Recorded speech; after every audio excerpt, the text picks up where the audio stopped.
نحمده ونصلي ونسلم على رسوله الكريم أما بعد فأعوذ بالله من الشيطان الرجيم بسم الله الرحمن الرحيم شهر رمضان الذي أنزل فيه القرآن هدى للناس وبينات من الهدى والفرقان فمن شهد منكم الشهر فليصم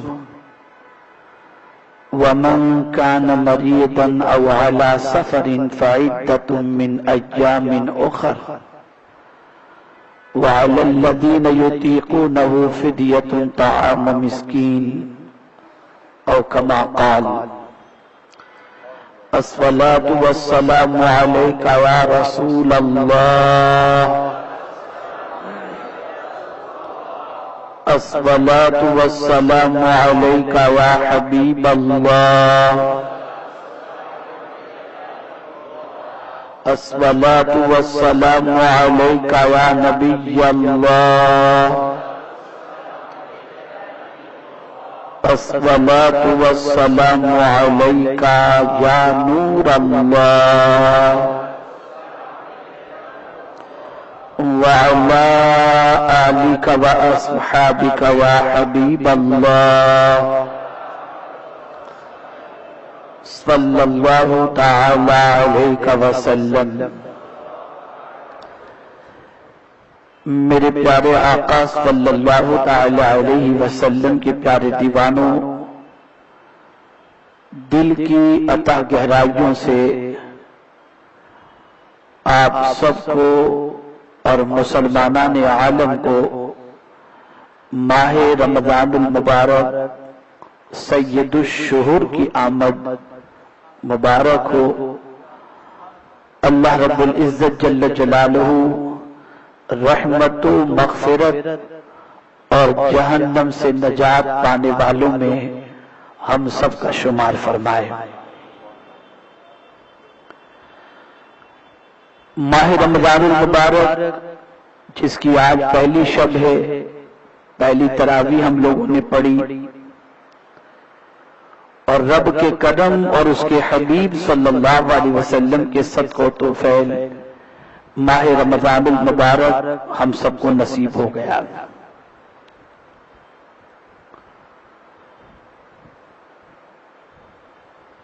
یقیناً بہت سارے مسلمان ماہ رمضان شریف کی تیاری 2 دن پہلے شروع کرتے ہیں، 3 دن پہلے شروع کرتے ہیں، اور اخر تک ماہ رمضان شریف کی تیاریوں میں مصروف رہتے ہیں،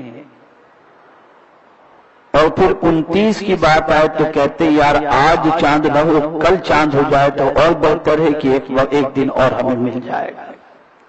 ایسی سوچ ہوتی ہے۔ لیکن آقا کریم صلی اللہ تعالی علیہ وسلم کب سے ماہ رمضان کی تیاری کرتے تھے؟ کیا 1 دن پہلے سے، 2 دن پہلے سے، 3 مہینے پہلے سے؟ نہیں، 2 مہینے پہلے سے حضور رمضان کی تیاری میں لگ جاتے تھے۔ اور اسی لیے سرکار صلی اللہ تعالی علیہ وسلم نے دعا رجب کا چاند دیکھ کر جو فرمائی وہ یہی تو ہے، اللہم بارک لنا فی رجب و شعبان وبلغنا رمضان۔ آپ اس سے اندازہ لگا سکتے ہیں کہ یہ ماہ مبارک کتنی عظمت والا مہینہ ہے اور کتنی برکت والا مہینہ ہے کہ جس کی تیاری آقا کریم صلی اللہ تعالی علیہ وسلم ماہ رجب سے شروع فرما دیا کرتے، اور آقا کریم صلی اللہ علیہ وسلم نے ایک بار صحابہ کرام علیہم الرضوان سے رمضان کی فضیلت پر ارشاد فرمایا تو یوں فرماتے ہیں کہ اگر تمہیں معلوم ہو جائے کہ ماہ رمضان کتنے برکت والا مہینہ ہے تو تم چاہو گے کہ 6 مہینے رمضان رہے۔ اس سے آپ اندازہ لگا سکتے ہیں کہ یہ ماہ مبارک کتنی عظمت والا اور کتنی برکت والا ہے۔ ایک سوال ذہن کے اندر گردش کرتا رہتا ہے، اور عالمی سطح پر اب یہ بات کہی بھی جاتی ہے اور کسی حد تک صحیح بھی ہے کہ اگر ہم 30 سال پیچھے چلے جائیں تو مسجد میں نوجوان نظر نہیں آتے تھے، عمرہ کرنے والوں کی اتنی بڑی تعداد نہیں ہوتی تھی، تلاوت کرنے والوں کی تعداد نہیں ہوتی تھی، لیکن آج کوئی مسجد شاید ایسی ہو توحید نیٹ ورک جو ماہ رمضان المبارک میں کھچا کھچ بھری نہ دکھائی دے۔ انٹرنیشنل اسلامک یوٹیوب چینل، روزے دار بڑھ گئے، حج کرنے والے بڑھ گئے، عمرہ کرنے والے بڑھ گئے، زکات دینے والے بڑھ گئے، یہاں تو اضافہ ہی اضافہ نظر آتا ہے۔ لیکن پہلے کے حاجی اور آج کے حاجی میں بڑا فرق ہے۔ پہلے اگر کوئی مسئلہ آپس میں مسلمانوں کا ہوتا اور کوئی کہتا کہ حاجی صاحب سے پوچھ لو، جو حاجی صاحب فیصلہ فرما دے وہ منظور، تو اس حاجی صاحب کی بات مان لی جاتی کہ حاجی ہیں یہ غلط نہیں کہیں گے۔ لیکن آج ذرا مشکل مسئلہ ہے۔ سوال ایک ذہن کے اندر ابھر رہا ہے کہ نمازی تو بڑھ گئے، روزے دار بڑھ گئے، حج و زکات دینے والے بڑھ گئے، عمرہ کرنے والے بڑھ گئے، لیکن کیا مسلمانوں کی زندگی بھی بدلی ہے اور ان کی عادات کے اندر کوئی تبدیلی آئی؟ تو اے رسول اعظم صلی اللہ تعالی علیہ وسلم کے دیوانوں، نماز پڑھنے کے باوجود بھی مسلمان بے حیائی کرتا دکھائی دیتا ہے، گناہ کرتا دکھائی دیتا ہے، برائی کرتا دکھائی دیتا ہے، اللہ کی نافرمانی کرتے دکھائی دیتا ہے، اللہ کے رسول صلی اللہ علیہ وسلم کی نافرمانی کرتے دکھائی دیتا ہے، نماز پڑھنے کے باوجود بھی۔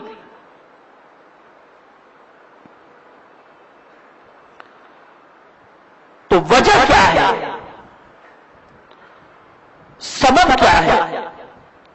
اچھی طرح سے ذہن میں رکھیے گا تو روزے کا مقصد بھی پیش نظر رہے گا اور روزے کی حفاظت کا جذبہ بھی پیدا ہوگا۔ جب تک مسلمانوں کی نظر عبادت کے مقصد پر تھی تو عبادت رنگ لاتی تھی، اور جب سے عبادت کے مقصد سے توجہ ہٹی اور صرف ایک رسم رہ گئی، مقصد فوت ہو گیا، زندگی جیسی تھی ویسی ہی نظر آ رہی۔ ہم نے کب نماز اس طریقے سے پڑھی کہ اس نماز کی وجہ سے ہم اپنی نگاہوں کی حفاظت کریں گے، اپنے وجود کی حفاظت کریں گے اور اپنے آپ کو بے حیائی اور بری باتوں سے روکیں گے؟ تو میں یہ سمجھتا ہوں اس کی طرف ہماری توجہ ہی نہیں ہے،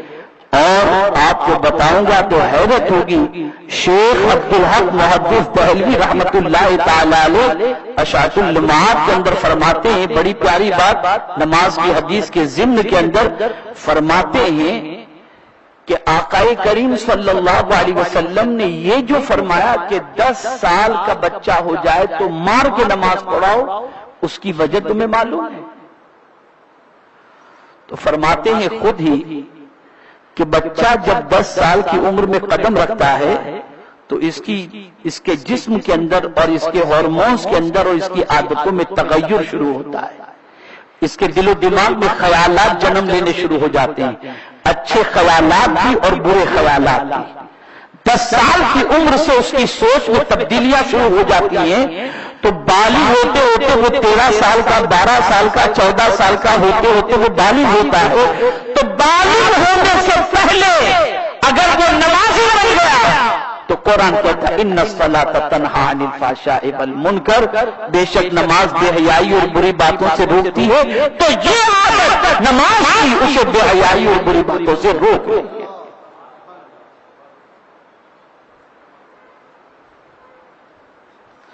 عبادت کا مقصد ہوتا ہے، روزے کا بھی مقصد ہے۔ کتب علیکم الصیام کما کتب علی الذین من قبلکم لعلکم تتقون، تاکہ تم پرہیزگار بن جاؤ۔ تقوی، اللہ سے ڈرنے والے بن جاؤ۔ اور اللہ کا ڈر کیسے پیدا ہوتا ہے اور کب پیدا ہوتا ہے؟ اللہ کا ڈر، اس کے لیے آسان چیز میں آپ کو بتا دوں کہ اگر معلوم ہو کہ کیمرہ چل رہا ہے اور ہماری اسپیڈ کیمرہ جو ہے وہ نوٹ کر رہا ہے تو وہ دیکھ رہا ہے، اس تصور سے ہم اپنی اسپیڈ سلو کر دیں گے۔ باپ دیکھ رہا ہے، حرکت درست کر لیں گے۔ کلاس کے اندر بیٹھے استاد دیکھ رہے ہیں، اپنی عادت کو درست کر لیں گے، اپنی حرکت کو درست کر لیں گے۔ دیکھنے کا تصور انسان کو جرم سے روک لیتا ہے۔ تو روزے کے اندر اللہ عز و جل یہی چاہتا ہے کہ مسلمانوں کے دل و دماغ کے اندر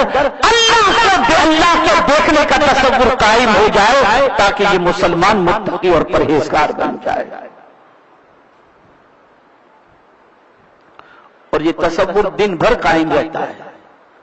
صبح صادق سے لے کر غروب آفتاب تک بھوک اور پیاس لگی ہونے کے باوجود بھی انسان اس کے قریب نہیں جاتا اور عمل زوجیت کے قریب نہیں جاتا۔ وجہ سب سے بڑی یہ ہے کہ تنہائی میں کوئی دیکھ رہا ہو یا نہ دیکھ رہا ہو، یہ تصور اس کے دماغ میں رہتا ہے کہ میں اگر کچن میں جا کر کے پانی پی بھی لیا، ماں بھلے سو رہی ہو لیکن مولا تو دیکھ رہا ہے، تو پیاس برداشت کر کے انسان پانی کو نہیں پیتا کہ میرا محبوب دیکھ رہا ہے۔ تو روزے کا مقصد متقی بنانا ہے۔ اور قرآن مقدس میں واحد رمضان المبارک ایسا مہینہ ہے جس کا نام صراحت کے ساتھ قرآن مقدس میں ہے، شہر رمضان الذی۔ باقی 11 مہینے ایسے ہیں جن کا نام صراحت کے ساتھ قرآن مقدس میں موجود نہیں ہے، لیکن رمضان کا نام موجود ہے۔ اب آئیے میں آپ کو بتاؤں، مختصر مجھے گفتگو کرنی ہے اور اس کے بعد آپ انشاءاللہ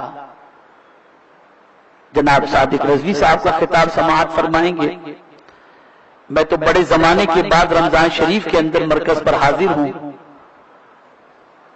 تو مجھے سسٹم بھی نہیں معلوم کہ کتنے بجے سے کتنے بجے تک، یہ بھی یاد نہیں، اس لیے کبھی بہت عرصے پہلے رمضان شریف کے کسی اجتماع میں میری حاضری ہوئی ہوگی۔ عمومی طور پر آقا کریم صلی اللہ علیہ وسلم کی بارگاہ میں رہتا ہوں رمضان شریف کے اندر، اور انشاءاللہ سرکار صلی اللہ علیہ وسلم نے کرم فرمایا تو جمعرات کو انشاءاللہ مدینہ شریف کی روانگی ہوگی۔ تو میں نے آج پوچھا کتنے بجے مرکزی بیان ہوتا ہے، کس طرح سے چلتا ہے، تعداد اتنی ہوتی ہے، یہ سب میں نے آج پوچھنے کی کوشش کی، اس لیے کہ آپ یہاں ہوتے ہیں، میں مدینے ہوتا ہوں، تو انشاءاللہ باقی جس طریقے سے صبح تک اجتماع جو چلتا ہے وہ انشاءاللہ کنٹینیوس چلتا رہے گا۔ آپ سوچیں، رمضان، اس مہینے کا نام رمضان رکھا گیا۔ رمضان اللہ کے ناموں میں سے بھی ایک نام ہے، اور رمضان کے معنی ہوتا ہے تپش کے، جلانے کے۔ تو اس ماہ مبارک کو رمضان کیوں کہتے ہیں؟ تو فرمایا گیا کہ روزے کی وجہ سے جگر جلتا ہے، روزے کی وجہ سے جگر جلتا ہے۔ اور آپ دیکھتے نا افطار کا وقت جیسے ہی وہ آدمی چاہتا ہے کہ مٹکا پورا پی لے، اس لیے کہ وہ اندر کی جلن کی جو کیفیت، جگر جلتا ہے اس سے۔ اور ایک بڑی پیاری بات اس کے حوالے سے کہی گئی کہ رمضان کو رمضان اس لیے کہتے ہیں کہ یہ گناہ کو جلانے والا مہینہ ہے، یہ گناہ کو جلا دیتا ہے، یہ گناہ جلانے والا مہینہ ہے۔ اور آقا کریم رؤوف رحیم علیہ التحیۃ والتسلیم ماہ رمضان شریف جیسے ہی آتا صحابہ کو فرماتے تھے، اتاکم رمضان سید الشہور مرحبا اہلا وسہلا مرحبا۔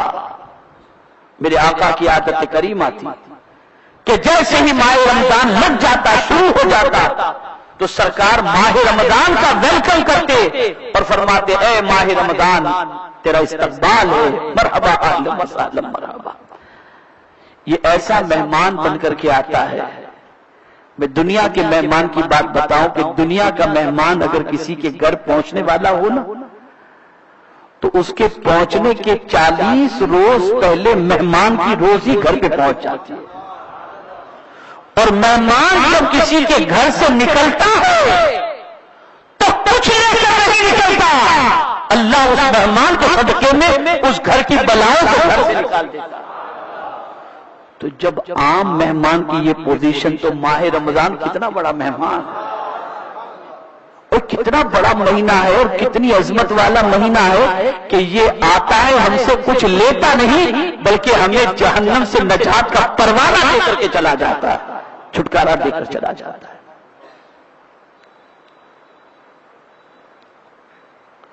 حضور رحمت عالم نور مجسم صلی اللہ علیہ وسلم کے چند معمولات تھے ماہ رمضان شریف کے اندر۔ پہلی چیز تو آپ سمجھ لیں کہ سرکار صلی اللہ علیہ وسلم ماہ رمضان کا ویلکم کرتے، جملہ صحابہ کو سرکار صلی اللہ علیہ وسلم ماہ رمضان شریف کی مبارکباد پیش کرتے۔ آقا کریم صلی اللہ تعالی علیہ وسلم ماہ رمضان المبارک کے حوالے سے فرماتے شہر اول رحمت واوسطہ مغفرۃ واخرہ عتق من النار، شروع کا عشرہ رحمت کا، درمیان کا مغفرت کا، اور آخر کا عشرہ جہنم سے چھٹکارے کا عشرہ ہے۔ اور آقا کریم صلی اللہ علیہ وسلم کے معمولات میں سے ایک چیز تھی کہ ماہ رمضان میں حضور صلی اللہ علیہ وسلم کثرت سے تلاوت کیا کرتے تھے۔ سرکار صلی اللہ علیہ وسلم قرآن سنتے بھی تھے اور میرے آقا قرآن سناتے بھی تھے۔ جبریل امین سے سنتے تھے اور جبریل امین کو میرے آقا صلی اللہ علیہ وسلم قرآن سنایا کرتے۔ آقا کریم صلی اللہ تعالی علیہ وسلم رات عبادت میں گزارتے اور سرکار صلی اللہ تعالی علیہ وسلم سحری کے حوالے سے فضیلت بیان فرماتے ہوئے ارشاد فرماتے ہیں کہ سحری میں برکت ہے اور سحری کے وقت کی دعا کو اللہ قبول فرماتا ہے۔ آقا کریم صلی اللہ علیہ وسلم سحری میں جس طرح سے افطار میں کھجور کھانا میرے آقا کی سنت ہے، ایسے سحری میں بھی کھجور کھانا میرے آقا صلی اللہ علیہ وسلم کی سنت مبارک ہے۔ آقا کریم صلی اللہ علیہ وسلم کبھی 2 کھجور کھا کر پانی پی کر سحری کر لیا کرتے تھے۔ یہ سرکار صلی اللہ علیہ وسلم کی عادت تھی کہ سحری ضرور تناول فرماتے اور کچھ نہ ہوتا تو صرف 2 کھجور ہی کھا کر میرے آقا صلی اللہ علیہ وسلم سحری کر لیا کرتے۔ وہ لوگ جو کہتے یار میں تو رات کو بہت دبا کے کھایا اور کوئی کھانے کی عادت نہیں، پانی پیے سو گئے، میں ان سے گزارش کروں گا کہ کم سے کم 2 کھجور ضرور کھا لیں تاکہ آقا کی سنت پر عمل ہو جائے۔ بات چھوٹی ہے نا، آدمی لیٹ کھاتا ہے تو پھر اسے گنجائش نظر نہیں آتی۔ رسول گرامی وقار صلی اللہ علیہ وسلم روزے کی حالت میں سر میں تیل لگاتے، سرما لگاتے اور حجامہ جسے کہتے ہیں جو بلڈ نکالا جاتا ہے، پچھنا لگانا جسے کہتے ہیں، سرکار صلی اللہ علیہ وسلم روزے کی حالت میں یہ بھی کبھی کرواتے۔ یہ آقا کریم صلی اللہ علیہ وسلم کی عادت تھی۔ اور رسول گرامی وقار صلی اللہ علیہ وسلم روزے کی حالت میں مسواک کثرت سے کیا کرتے تھے۔ میں ابھی تازہ ترین بات بتاؤں، پرسوں کی بات ہے، ایک مسلم کمپنی کے اندر شاید مسلم کمپنی، وہاں پر مسلم جو ایمپلائیز ان کو ان کے باس نے ایک فرمان جاری کیا کہ جتنے مسلمان روزے سے رہتے ہیں ان سارے مسلمانوں کو گزارش ہے کہ دن میں کئی مرتبہ مسواک کا استعمال کریں تاکہ منہ سے بو نہ آئے۔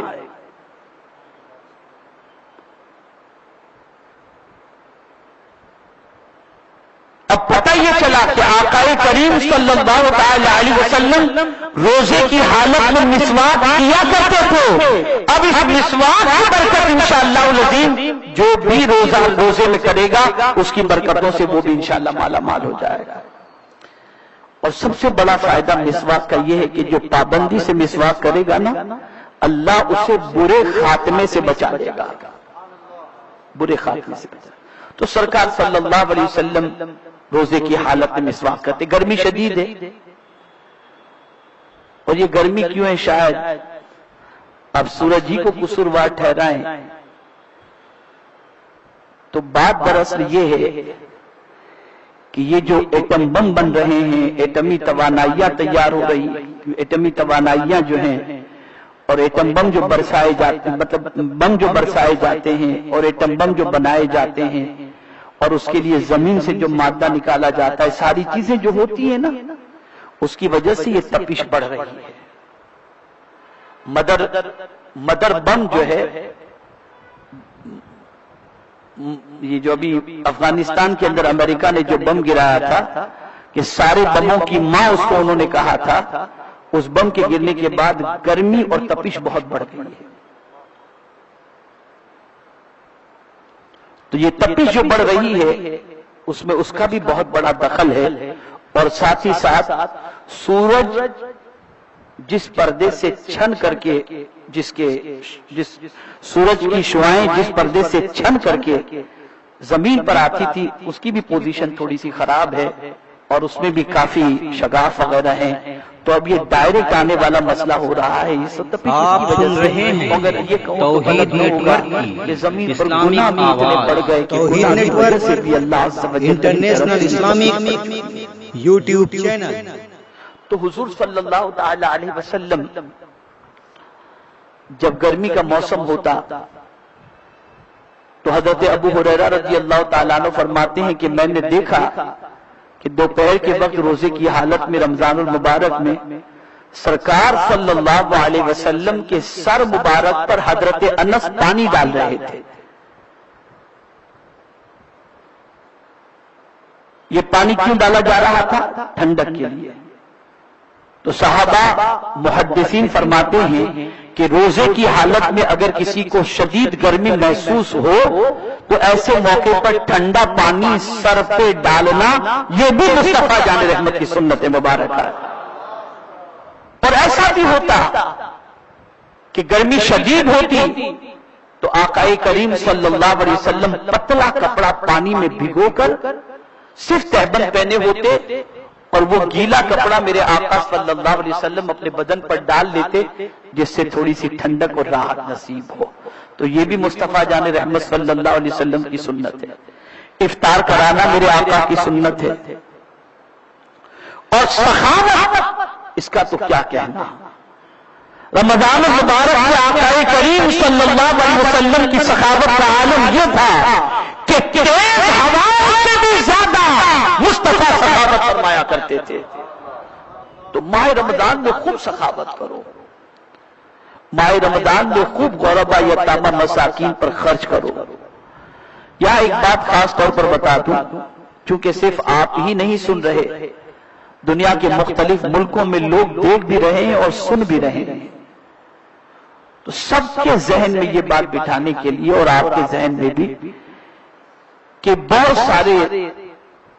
ادارے کے حضرات آپ کے پاس چندے کی غرض سے حاضر آتے ہیں، تحریک کے لوگ چندے کی غرض سے حاضر آتے ہیں، لیکن اسلام نے جو درجہ بندی رکھی ہے نا، آپ اسی کو پرائیورٹی دیں۔ آپ دیکھیں کہ کہیں آپ کے خاندان میں، آپ کے رشتہ دار میں، آپ کے اعزا اقربا میں کوئی ایسا تو نہیں جو ضرورت مند ہے اور زکات کا مستحق ہے، پہلے آپ ان کو دیں۔ اس کو میں سرکار صلی اللہ علیہ وسلم کی ایک حدیث کی روشنی میں سمجھاؤں کہ آقا کریم صلی اللہ تعالی علیہ وسلم نے پڑوسی کی خدمت کا بہت بڑا اجر بیان فرمایا، اور پھر فرمایا سرکار صلی اللہ علیہ وسلم نے کہ پڑوسی 3 قسم کے ہوتے ہیں۔ ایک پڑوسی آپ کا رشتہ دار بھی ہے اور مسلمان بھی ہے اور پڑوسی بھی ہے، آپ کا پڑوسی بھی ہے، رشتہ دار بھی ہے اور مسلمان بھی ہے۔ اگر آپ نے اس کی خدمت کی، اللہ آپ کو 3 گنا اجر عطا فرمائے گا۔ ایک آپ کے پڑوس میں رہنے والا ایسا ہے کہ رشتہ دار تو نہیں ہے، مسلمان ہے لیکن آپ کا پڑوسی ہے، اگر آپ نے اس کی خدمت کی تو آپ کو دگنا اجر ملے گا۔ اور اگر آپ کا تیسرا پڑوسی ہے، مسلمان نہیں ہے لیکن پڑوسی ہے، آپ پڑوسی کے ناطے اس کی خدمت کریں گے تو آپ کو پڑوسی کی خدمت کرنے کا اجر 1 گنا آپ کو ملے گا۔ یہ مثال سمجھنے سمجھانے کے لیے ہے، آپ یہ چیز ذہن کے اندر رکھیں کہ اگر رشتہ دار کے اندر کوئی مستحق ہے، ضرورت مند ہے، محتاج ہے، پریشان ہے، تو آپ وہ آپ کے دروازے پر آئے، اس سے پہلے آپ جا کر ان کو دو، اور باقی کچھ تھوڑا بہت بچ جائے تو اسے آپ دوسری سرگرمیوں کے اندر، دینی کام کے اندر خرچ کیا کرو۔ اسے ذہن میں رکھیں۔ میں خود اپنا معمول بتاؤں کہ میری والدہ جب تک بقید حیات تھیں تو میری والدہ کا خود کا یہ معمول تھا، 15 شعبان کے فوراً بعد یا 15 شعبان سے پہلے ہم بھائیوں کی جو زکوٰۃ نکلتی اس کا بیشتر حصہ، بیشتر رقم والدہ گاؤں میں جا کر کے جتنے رشتہ دار ہوتے ان کے بارے میں معلومات حاصل کرتی اور جا کر کے سب کے گھروں پہ پہنچا دیتی تھی، اور ان کے انتقال کے بعد اب یہ کام ہمارے بڑے بھائی کرتے ہیں، اور ابھی الحمدللہ 15 شعبان کے بعد وہ گاؤں جا کر رشتہ داروں کو ڈھونڈ کے، پریشان حالوں کو ڈھونڈ کے رشتہ داروں کی انہوں نے مدد کی اور ان کی ضرورت کو پورا کیا۔ ہمارا تو یہ معاملہ کہ رمضان میں زکوٰۃ نکالے گا ڈبل ثواب ملے گا، تو آپ اس میں ثواب کی فکر کیوں کرتے ہو؟ مستحق کو جو ضرورت ہے، اب آپ رمضان المبارک کے اندر مستحقین کو دینے کی بجائے آپ رمضان میں ثواب کی فکر کر کے دو، بہتر ہے کہ آپ پہلے دے دو۔ رمضان میں وہ اچھی بات ہے، اس سے انکار نہیں ہے، لیکن پہلے دے دیں گے تو فائدہ یہ ہوگا کہ وہ اپنی ضرورت کی چیزوں کا خیال کرے گا اور انتظام وغیرہ کر لے گا۔ اور اسی طریقے سے اداروں کو بھی دینا چاہیے کہ ادارے سے حفاظ قراء علماء نکلتے ہیں اور ان کی وجہ سے آپ کی دینی رہنمائی ہوتی ہے، تو وہاں کے لیے بھی کچھ حصہ رکھنا چاہیے، ورنہ یاد رکھیں رشتہ دار وغیرہ کا سپورٹ نہ کرنے کی بنیاد پر اللہ رب العزت جل جلالہ کی بارگاہ میں مواخذہ ہو سکتا ہے۔ تو آپ ادھر کا بھی خیال کریں اور ادھر کا بھی، یعنی دینی کام کا بھی خاص طور پر خیال رکھیں، اور رمضان المبارک میں کثرت سے آپ اللہ کے نام پر لٹایا کریں کہ یہ میرے آقا صلی اللہ علیہ وسلم کی سنت مبارکہ ہے کہ رسول گرامی وقار صلی اللہ علیہ وسلم ماہ رمضان کے اندر خوب سخاوت فرماتے اور کسی کو سرکار صلی اللہ علیہ وسلم محروم نہیں لوٹاتے تھے، بلکہ سب کی جھولیوں کو آقا کریم صلی اللہ علیہ وسلم بھر دیا کرتے تھے۔ آقا کریم صلی اللہ علیہ وسلم کا معمول تھا تہجد کی ادائیگی کا۔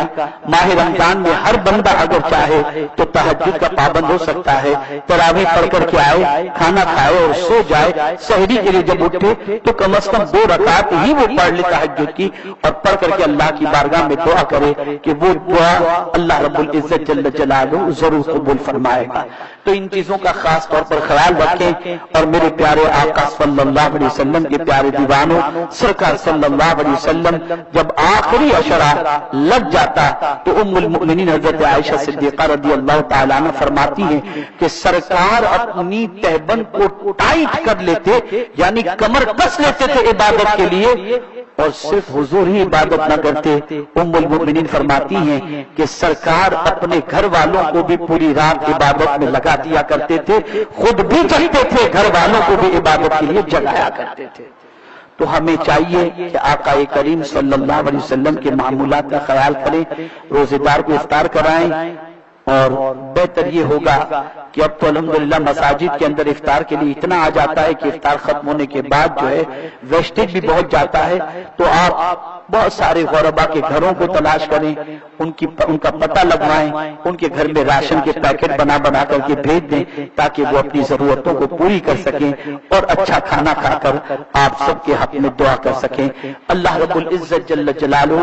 آقا کریم صلی اللہ علیہ وسلم کی تعلیمات کے مطابق ہم سب کو ماہ رمضان گزارنے کی توفیق نصیب فرمائے، اور رسول گرامی وقار صلی اللہ علیہ وسلم کی سنتوں پر عمل کی توفیق نصیب فرمائے۔ میرے پیارے آقا صلی اللہ تعالی علیہ وسلم کے پیارے دیوانوں، زندگی رہی انشاءاللہ تو پھر آپ سے ملاقات ہوگی۔ اللہ رب العزت ہم سب کو آقا کریم صلی اللہ علیہ وسلم کے طریقے پر عمل کی توفیق نصیب فرمائے۔ اور دوسرا اعلان یہ بھی سماعت فرمائے کہ اب بہت سارے لوگ افطار یہاں کرتے ہیں اور تراویح کے بعد کہتے ہیں چلو بھیونڈی ڈھابے پہ جا کے سحری کریں گے. بڑی بڑی ہوٹلوں میں رات کو نکل جاتے ہیں گھومنے کے لیے. اور دیکھیں جو سال بھر گلیوں میں نہیں کھیلتے ہیں نا، وہ رمضان میں گلیوں میں کھیلنا شروع کر دیتے ہیں. گزشتہ سال الحمدللہ سنی دعوت اسلامی کے مبلغین گلیوں میں محلوں میں رات بھر گشت کر کے کیرم کو کلب کو بند کروائے، کرکٹ کھیلنے والوں کو منع کیے اور انہیں سمجھائے. میں آپ سے گزارش کرتا ہوں، اتنی ساری تباہی پوری دنیا میں مسلمانوں کی دیکھ کر کے بھی اگر مسلمان ماہ رمضان کا احترام نہ کرے تو اس کا انجام کتنا خراب ہوگا. نزہۃ المجالس میں ہے کہ ایک شخص کو قیامت کے دن خوب مارا پیٹا جائے گا. وہ شخص آقا کریم صلی اللہ علیہ وسلم کی بارگاہ میں سہارا تلاش کرتے ہوئے پہنچے گا. سرکار صلی اللہ تعالی علیہ وسلم اس بندے کی سفارش کرنا چاہیں گے تو حضور سے کہا جائے گا کہ آپ اس کی سفارش نہ کریں. پوچھا جائے گا کہ کیوں اس کی سفارش نہ کی جائے، اس کا کیا جرم ہے، کیوں اسے اتنا مارا پیٹا جا رہا ہے؟ تو بتایا جائے گا کہ یہ وہ شخص ہے جس نے ماہ رمضان کا احترام نہیں کیا اور اس کے خلاف ماہ رمضان میں دعویٰ کیا ہے. تو آقا فرماتے ہیں، فرمائیں گے قیامت کے دن جس کا دعوے دار ماہ رمضان ہو میں اس سے بیزار ہوں. اس ماہ مبارک میں گناہ سے بچو، اللہ کی نافرمانی سے بچو، سیاہ کاریوں سے بچو، برائیوں سے بچو، بد کرداری سے بچو، بلکہ اس ماہ مبارک کا خوب احترام کرو. جو اس ماہ مبارک کا احترام کرے گا اللہ اسے دنیا میں بھی محترم کرے گا اور آخرت میں بھی محترم کر دے گا. اللہ سب کو توفیق نصیب فرمائے. وما علینا الا البلاغ المبین. السلام علیکم ورحمۃ اللہ وبرکاتہ.